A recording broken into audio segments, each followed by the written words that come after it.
Pranams, everybody. All right. Well, we have a nice group here. Let's begin. Close your eyes, please. Close your eyes. Just relax for a second.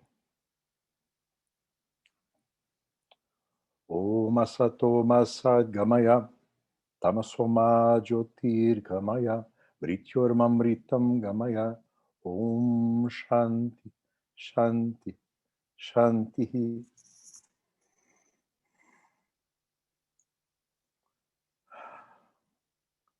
So, good morning, good afternoon, wherever you are. Hello, nice to see you again.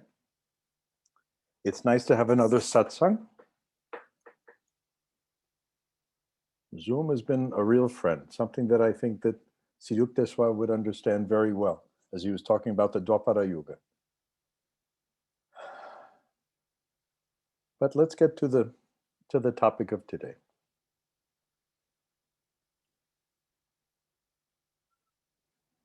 This opening mantra, this opening prayer I did. Om Asato Masad Gamaya, Tamasoma Jyotir Gamaya, Mrityormamritam Gamaya. You know what it means. It's mean, and it's asking that our Lord take us from falsehood to truth, from darkness to light, from death to immortality in Him. So why did we choose that for the talk today? The talk today is about movement, about progress. Somehow we feel that life is not complete, at least not in its present state. Our lives are not complete in its present state. And we feel, and we should aspire to something more, something which we truly are. We are divine in essence. And somehow we don't see it, we don't perceive it. We live in falsehood, we live in darkness. And humbly, we ask for God, we ask for gurus to take us from this state to the next state, which is our true nature. And that we feel somehow that this progress, this evolution can come about through our joining with these forces, God, Guru, our real selves, essential selves. Always remember that Sri Shankaracharya said that God, Guru, and the soul are one. They're one, same. We see so many separations, but it's the same. So we, in our ignorance, we feel we are separate from that. So we're asking humbly to go to that. There's a wonderful phrase I remember years back reading from Gurudev. And you know how sometimes a phrase comes out and it strikes you. And this one phrase, very simple, that Baba said, life implies evolution. And it struck me. This means that we are in this movement. We are in a forward movement. We can just be living willy-nilly, and somehow there'll be some forward movement. We can do wrong things, and we can go backwards, even though the movement is trying to push us forward. Or we can be conscious, and we could join with that force to go forward. If life itself implies this evolution, if the divine in His love is pushing and saying, come, come, come to me. I will help you along. I will send messengers. I will send Guru. The physical Guru represents the divine Guru. Physical Guru comes to help us, to talk with us, to sit with us, and scold us, and show us, and write books, and give us all the instruction we need, but basically to take us by the hand and say, come. This is the evolution that we're talking about. in our present state. I know that many of the talks have been about how we've been in the midst of this COVID-19. We are in the midst of that. We are amidst in chaos in climate change. Where I am down here in Brazil, climate has also been very strange, just as I'm sure all of you are feeling that in all of the different parts of the world. Things don't seem too normal. We are in economic challenges. We're in phases of tremendous equity, social equity. So all of this is truly up in the air. Even though,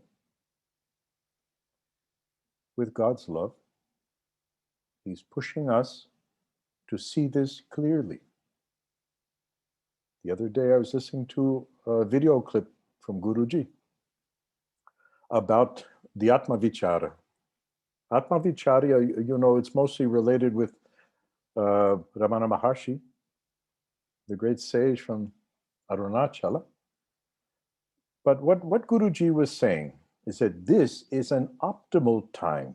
It's an optimal time for us to stop and consider our own existence. We use vichara, we use inquiry to think of our own existence. How have we been living? How have we been doing things? How have we been progressing? What else should we do? All of these big topics. Where am I today? Where do I want to be? And how do I get there? This is the time of inquiry. Inquiry. There's inquiry on the planet and there's inquiry within ourselves. There should be. There should be. We shouldn't waste time. The topic I chose, the name of the topic was The Great Reset, because I was a bit inspired. Last month, for those of you who may know, there was the World Economic Forum at Davos. And they used this as a theme, the Great Reset. It was a call to action for nations, for businesses, all to rethink how we do things, because things are surely not as they were once before. So this conference, it took some days long, and you could see it, and you can go to their website and see this very interesting things. It was how to restore economic growth. Obviously, that's important. Applications of technology. Technology is a very major theme with them in this, what they refer to as the fourth industrial revolution. But it's a major theme. Technology as an asset. There's a lot of talk about business cooperation and innovation. These are almost the key words that we're pulling up today. There's a lot of talk about education. I work, for example, in the world of education, all kinds of new educational prospects with the challenges we have with children first, being in school or not being able to be at school, having to work online, how much learning is really done online. With older students, university students, there's so much online today. So the point is how education can really reach everyone. Is there an opportunity here? There's also discussions of ecology and improving our approach to ecology. And I thought they were very, very useful. How do we make this planet better? If you see our own organization doing so much work with animals, with nature, how can we contribute to make it much better? More balanced. Sustainable is obviously a buzzword, but it's really a question of value, you know? There's a difference between concepts like deep ecology and shallow ecology. Deep ecology is we value elements of nature for their own existence, not for what they give to us necessarily. A plant is valued as a creation. We would bring it into a different topic, I know. If we were talking among ourselves, we would talk about as a creation of God. But the point is, for an ecologist today, to look at everything in nature and give it value for itself, as opposed to shallow ecology, means that men look at nature and how it can serve us. How can a tree be cut down for wood and give us this and give us that? How can water serve us? How can these animals serve us? What is useful, what is useless? As opposed to thinking that everything is useful. Everything has value, rather. So this was discussed. Very interesting things, greater effort for social justice. But the point that I'm getting to is that with all of this talk about the great reset, how to rethink things, how to cooperate more, how to collaborate more. When I was looking at that, and the objective of all this was outside, How can we make the world better? How can we make business better? How can we do better for ecology? All of these kind of things. Very good, very useful. But there's one thing that it did not do. And maybe because that wasn't its purpose, to be fair. But what struck me is that you really can't have a great reset alone. We need to change the equation, or we need to reformulate the equation. Because I believe that no great reset is possible unless it is preceded by, or at least accompanied by, a spiritual reset. Which means every individual, each one of us, a spiritual reset. I go by the words of Gandhiji, Mahatma Gandhiji. He said, be the change you want to see in the world. In other words, you, not them. It's relatively easy to look at the outside. It's relatively easy. We're looking at the outside all the time. Our senses pull us out there. We blame others. We do all of this. But when it comes to looking within, we may be a little more reluctant, because we may see some things that we're not too proud of, or maybe we've been covering up, as opposed to the transparency of what Gandhiji is talking about. You be the change. Don't expect them to be changing. So the premise is, what I've been thinking is, great reset is good. A great reset is wonderful. We would like to see a better world. We would like to see a more equitable world. We would like to handle challenges of global pandemics and climate change. We would like to do that together. Where do we find the tools, though, to invert that, to first look within, so that we could better help outside for this spiritual reset?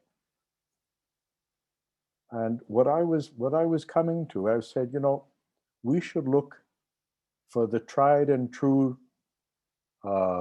approaches, methods, forms from antiquity and in our own particular tradition to create a real spiritual change in ourselves.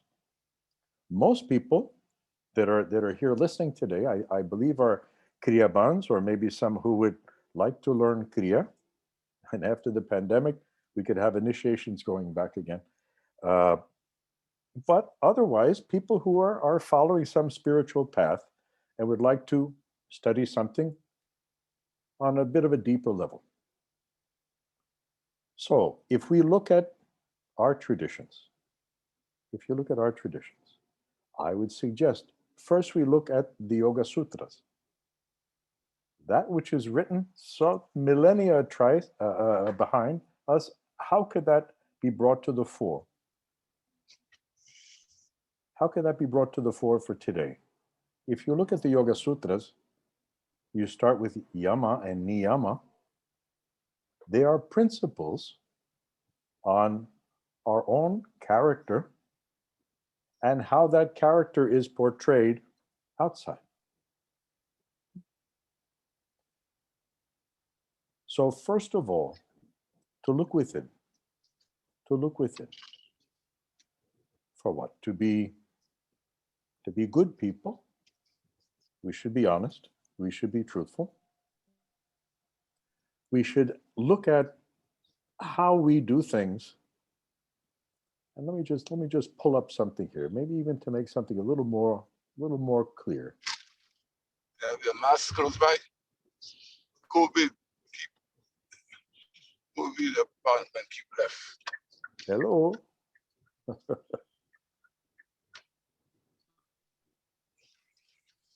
So what I was saying was, if we go to the Yoga Sutras and we look within, niyama, we're talking about inner purity, shaucha, cleanliness of mind. Our inner purity is so important for us to see clear. Santosha, contentment.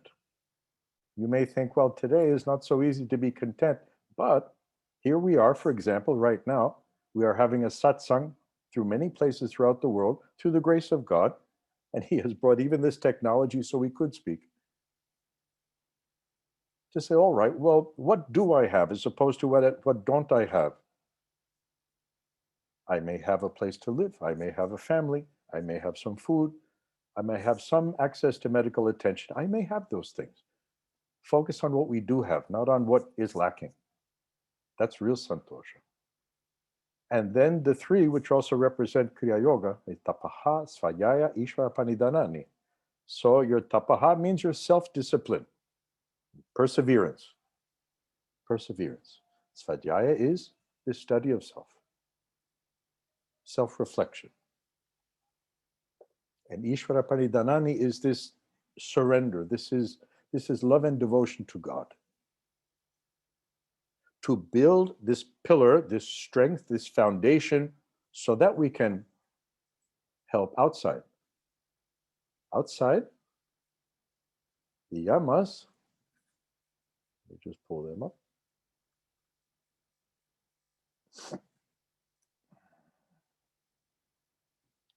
The one we know best, since I mentioned Gandhaji, is ahimsa, non-violence. We are seeing so many cases of violence.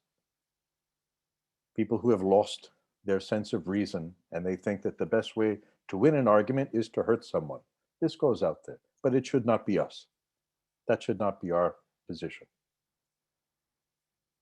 We should be simple, aparigraha. We should be generous. We should be helpful. We should be truthful, satya. We should not take from anybody else, asteya. So the point I'm saying, if we are going to look at our own traditions, and say, all right, how can I participate in this great reset?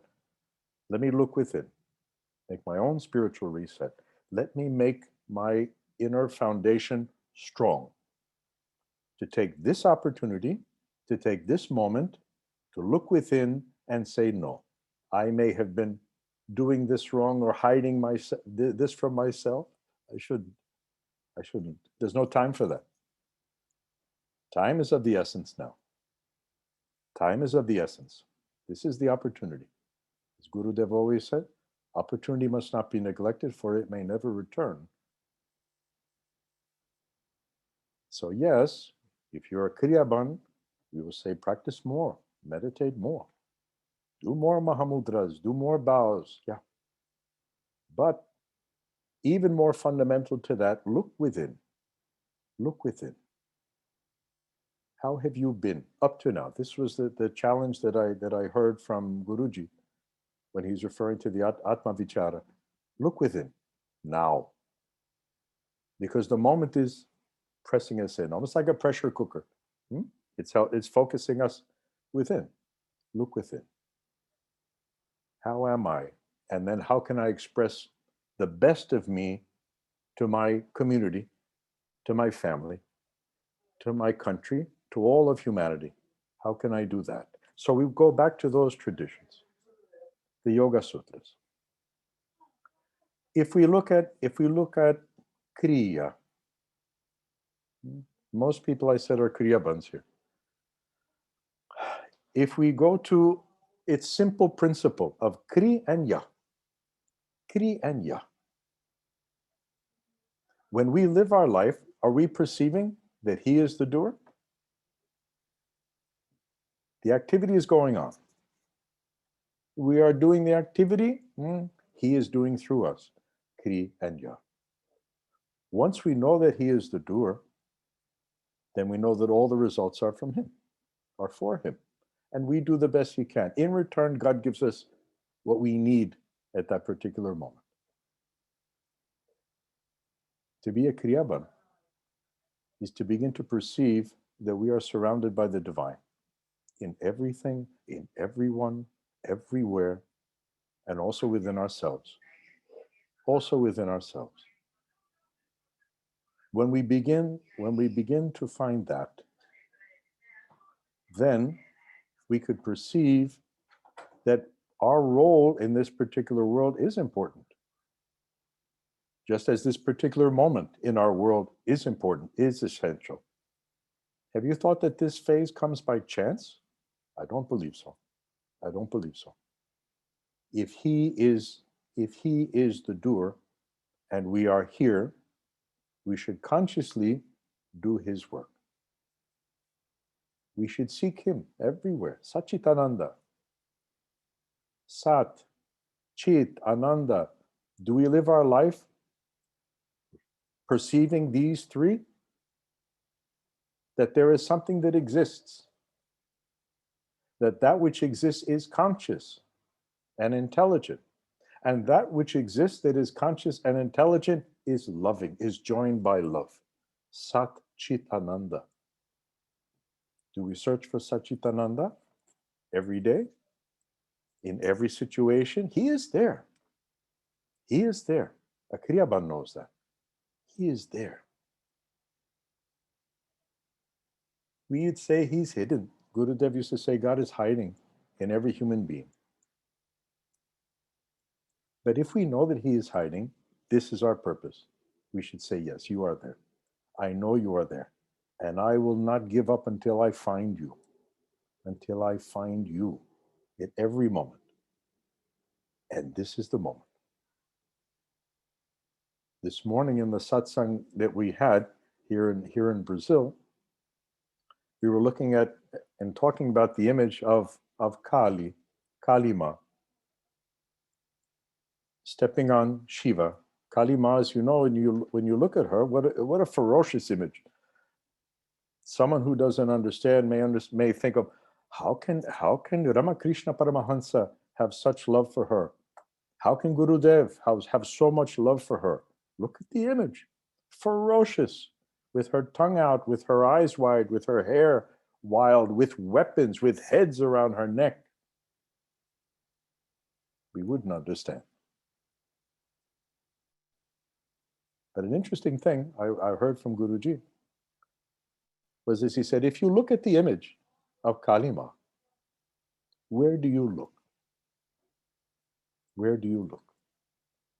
When you are looking only for that with the tongue that's protruding and the hair and the ferocious aspect, you may not like it. You may get a little scared. You may think, oh, there's no love there. But Guruji's instruction was very nice because he said, where do you look? He said, you should look at the feet. Look down at the feet. Where are the feet? The feet are on top of Shiva, Lord Shiva.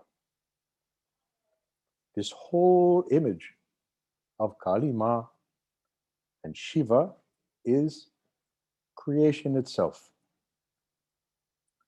She is the mother nature. We focus on the mother nature. But what gives birth to the mother nature? What gives that force? That she is Prakruti, but he is Purusha. He is giving sustenance for all of that. And if we look at the feet, if we look for where she is touching, we'll see, oh, there's Purusha. That is giving life to everything, to everything. All the external Prakruti, the world, as the world is today that we are seeing, she's doing all these kind of things. And we talked at the very beginning about all this economic challenge, and there is violence, and there is the pandemic, and there's global change, global warming, and all of this, all these terrible things. Can we look behind that? Or in the image of Kali and Shiva, could we look below at her feet? If we do, we will find Lord Shiva. We will find Purusha. We will find Purusha. In the spiritual reset that we are talking about, we could be blinded by so much that goes on. Terrible things. Things that shake us to the core. Things that make us afraid, make us want to run, make us anxious about the future. We could do that. Or we could say, I will look at where she is stepping. What gives birth to all of this in our world, this chaos in the world? This Purusha. This is God. Just as in our own body. Just as in our own body.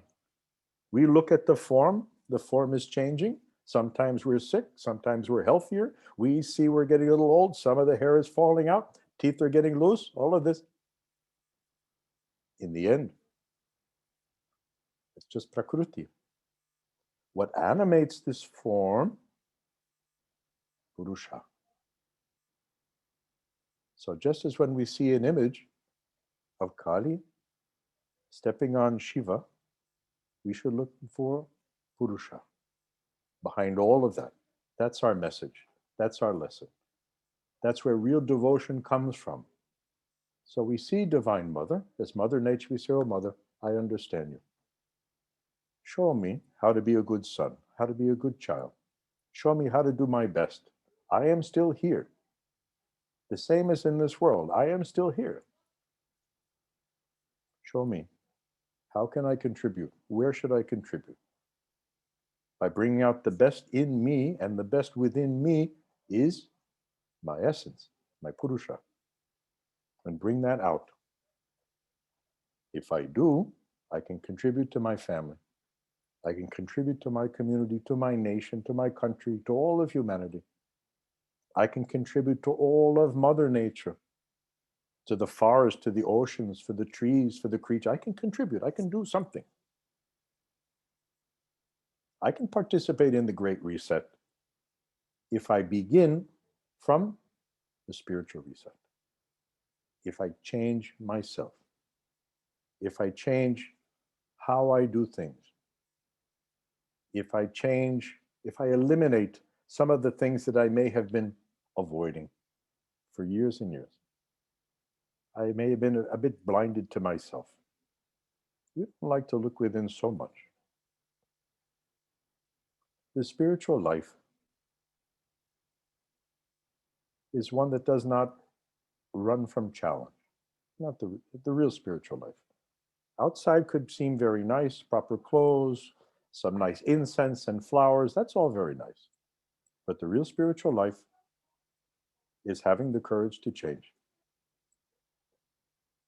Is having the courage to search deep within the silence.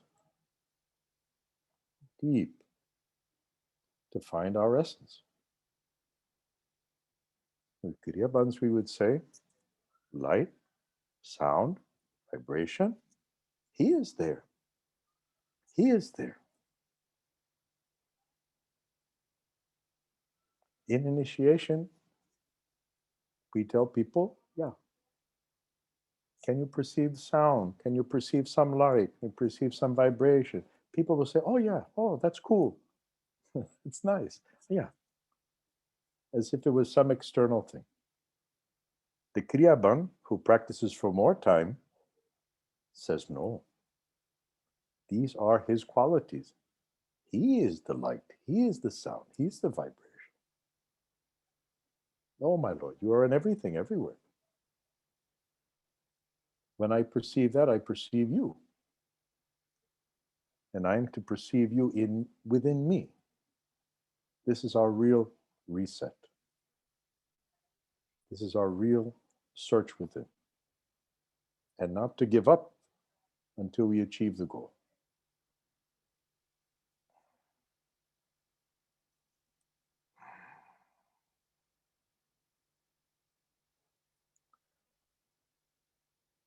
Then we have help. We have tremendous help. We have real gurus. That which Shankara said, 3 things come only and exclusively through the grace of God. And if Viveka Shuddhamani, this human birth, the search for liberation, and the loving care of realized masters. We have been given those 3. And we are still here. This body is still alive. As long as he is breathing, this body has purpose. This life can progress. As long as he is breathing in me, there is something to do. We have a role to play, each one a unique role, but a role to play. And if we are here for this particular time of worldly challenge, then we should be thanking God. We should be thanking God. You have put me here, not in an easy time, in a challenging time. It means more is required from me. There's more for me to do. But God never gives us a challenge that we can't handle. So he's saying here, you do it. You be my child. You go out there in your community, you represent me. In your family, you represent me. You go to your workplace, you are representing me. I am perceiving, I am doing everything in the world through you. This is Kriya. Kriya really is the spiritual reset. And Gurudev says, opportunity must not be neglected, for it may never return. This is what he's talking about. This moment. In our lives, this is a once in a lifetime moment. So we sit up straight and we face the challenge. Forget the past, forget what has not worked out. Don't be anxious about the future. Don't be afraid of the future. Think of the now. Think of this particular moment. This particular moment. And when you're practicing, every single breath, think of that breath, and that's it. And that's it. What you have failed to do up to now, all right. Don't be spending and wasting time blaming and regretting. Just get up, dust yourself off, and go forward. The future will take care of itself as long as we do our part here and now. Here and now. Ralph Waldo Emerson said, be bold and great forces will come to your aid. So this is what we're talking about. Be bold. I am a child of God. Gurus are helping me.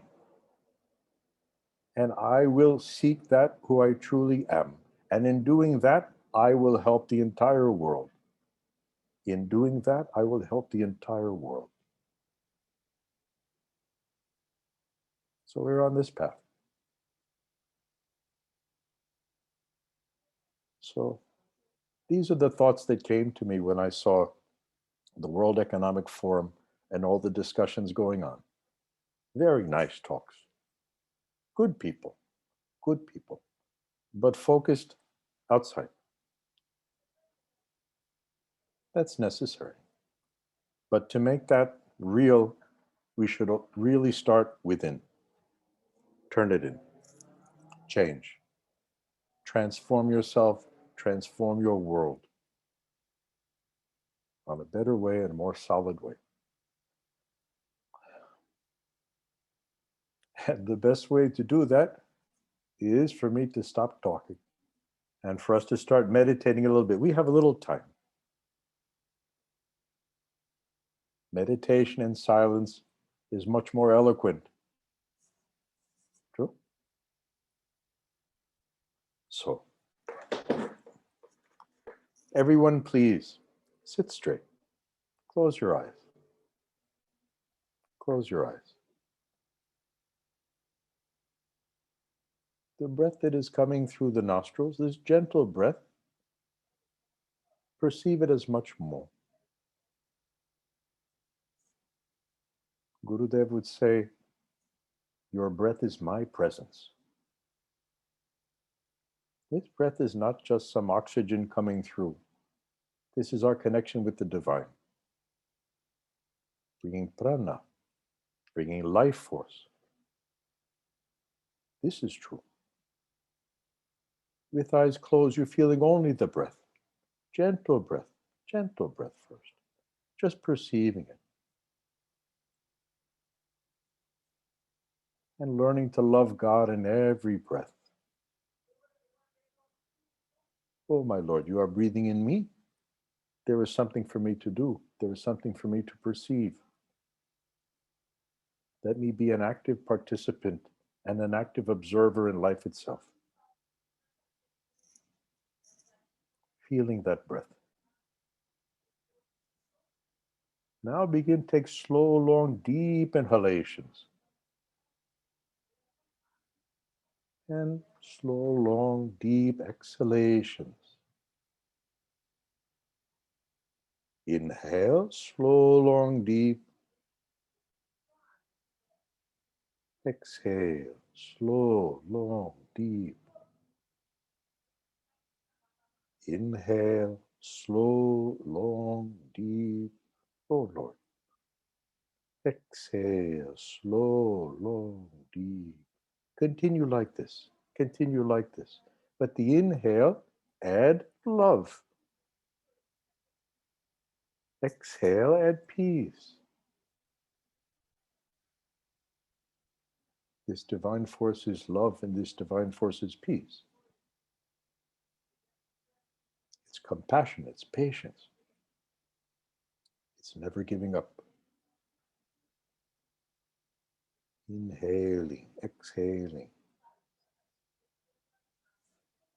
Oh Lord, you are so kind to me.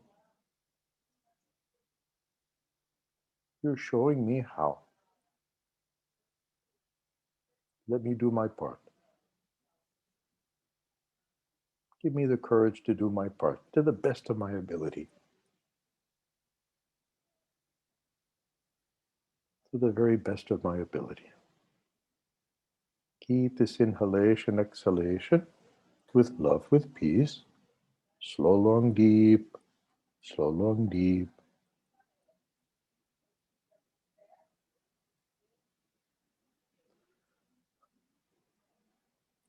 Now take a slow, long, deep inhalation.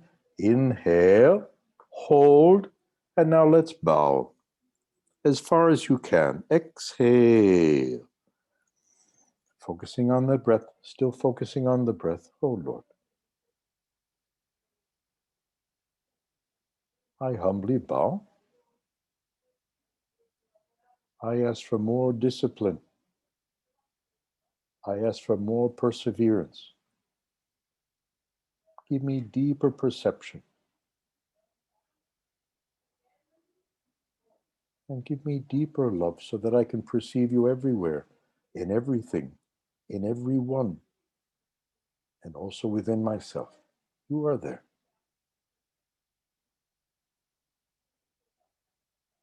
I know that because you have said that, but I have not felt that. Help me to feel that.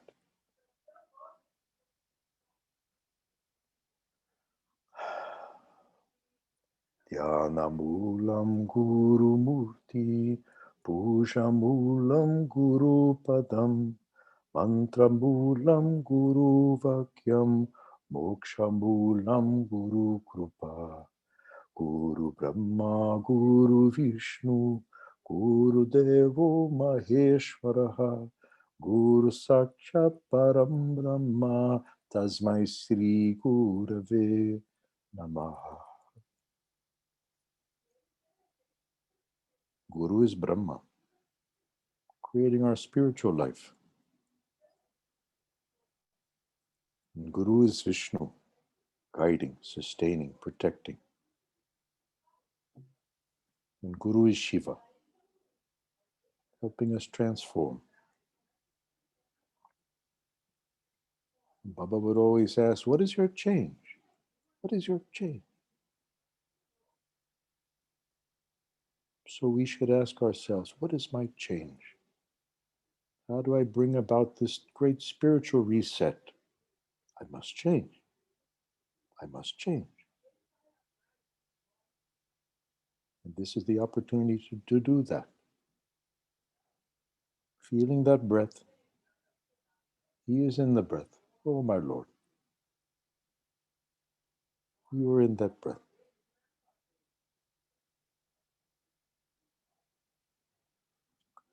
Now take a slow, long, deep inhalation up. Inhale up. Hold. Now slowly sit up. Exhale. Continue. Inhale, slow, long, deep.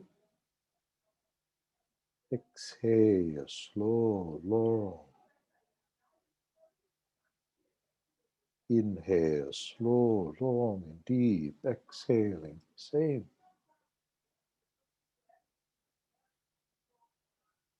Focus now more on the point between the eyebrows, please.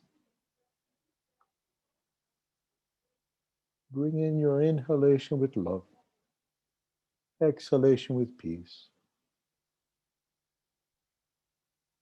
Inhaling in.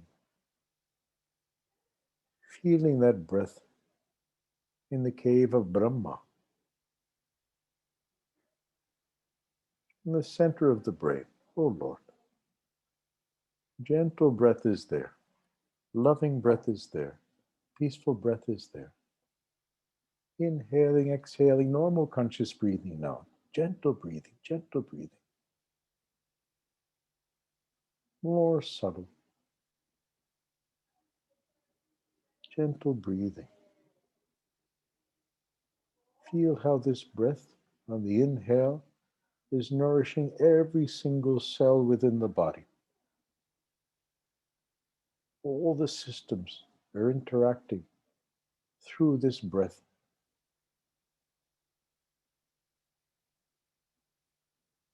Perceiving Satchitananda.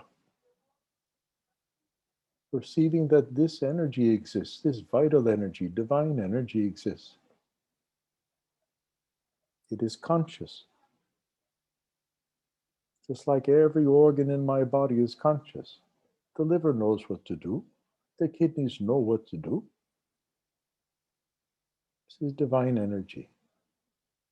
And bound together through love, Ananda. So just focusing on the breath and this deeper perception. Inhaling with love.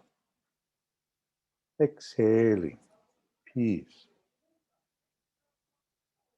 Inhale with love. Exhale, peace. Continue, continue.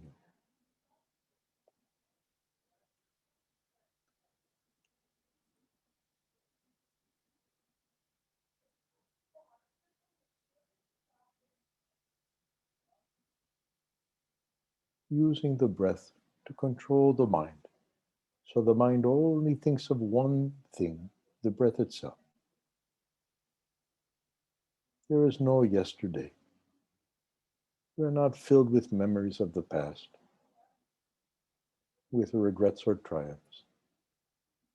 The mind is not focused on the future with its anxieties or desires. It's focused now. This breath is now. This present moment is eternal, the eternal present. Focus here, focus now. In each gentle inhalation, exhalation, He is there,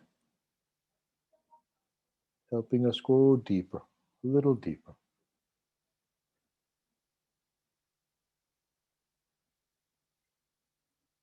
Through every gentle breath, we're slowly leaving the surface, the agitated surface of the ocean with the waves, and we are diving down, diving deeper into the silence, into the oneness.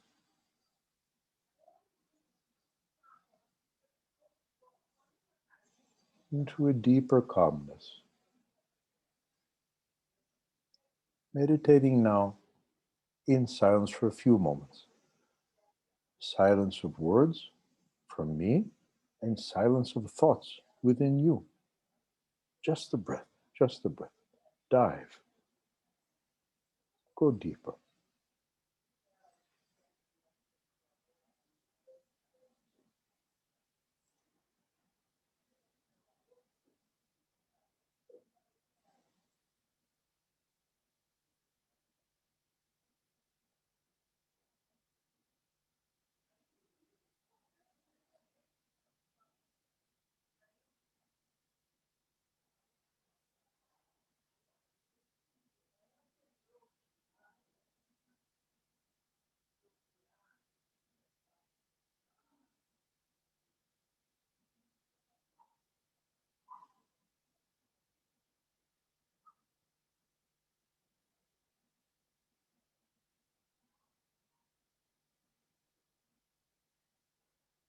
A little more, a little more.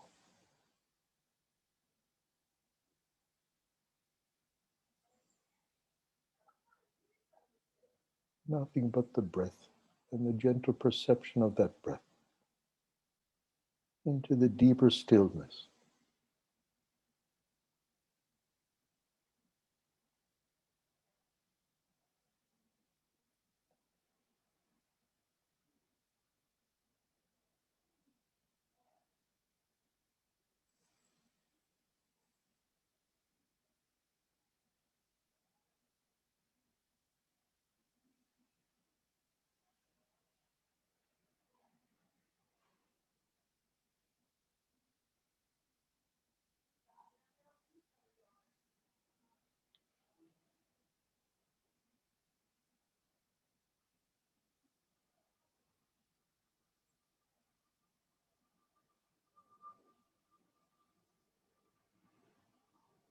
Only this moment.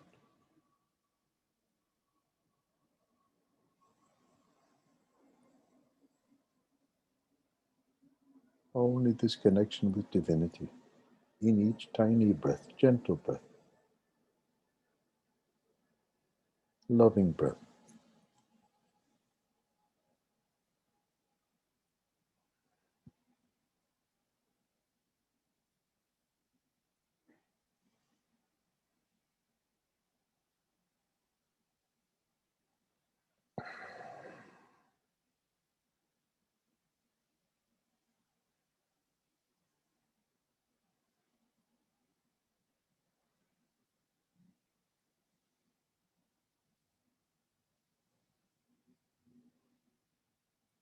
Gurudev would say, be still and know that you are God.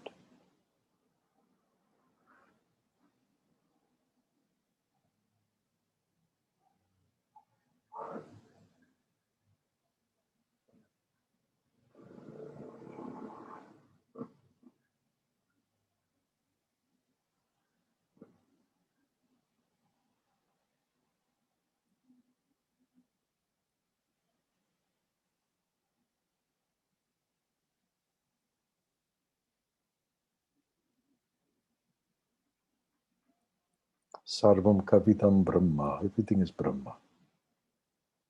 Tattvamasi. You are that. Aham Brahmasmi. I am Brahma.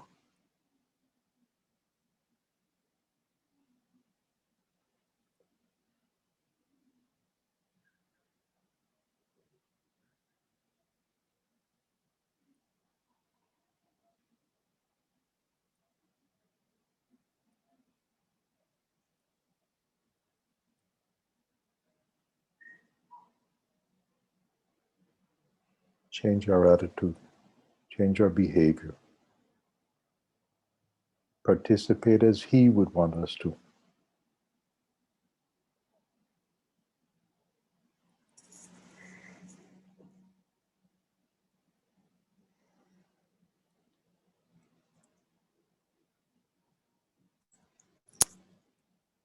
Now, as Guruji has instructed, we'll chant the Mahamudjaya mantra 5 times for the benefit of all humanity, of all nature, in this challenging time.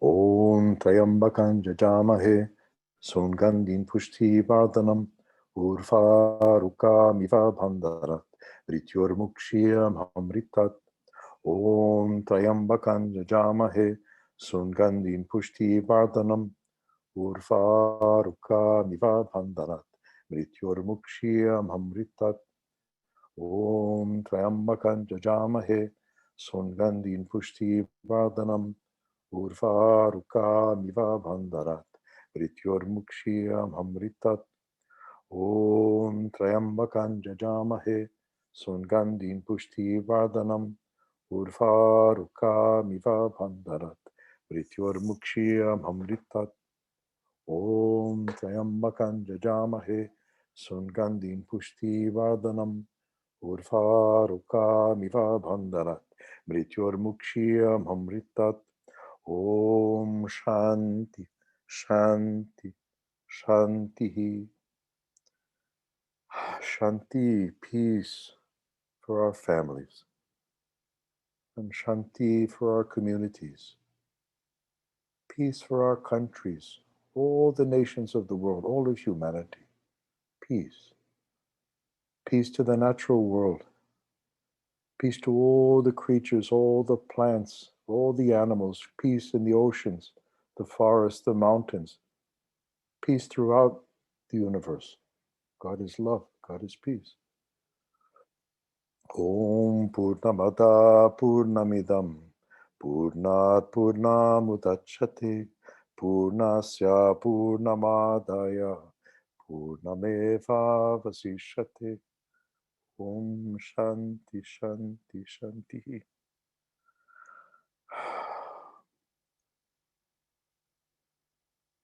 Opportunity must not be neglected, for it may never return. Take this opportunity.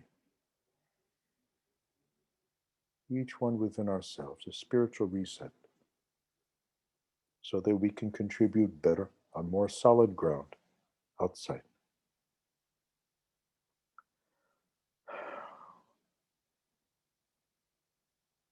I humbly thank God. I thank my Gurudev, Baba Hariharananda ji. I thank my Guruji, Paramahamsa Prajnanananda ji, all the masters of our lineage, saints and sages of all religions throughout time. And I thank all of you, the living power of God. And I thank you all for this moment, for the opportunity to serve and to speak with you all. Jai Guru, Jai Guru, Jai Guru, Jai. I bow to you. Jai Guru.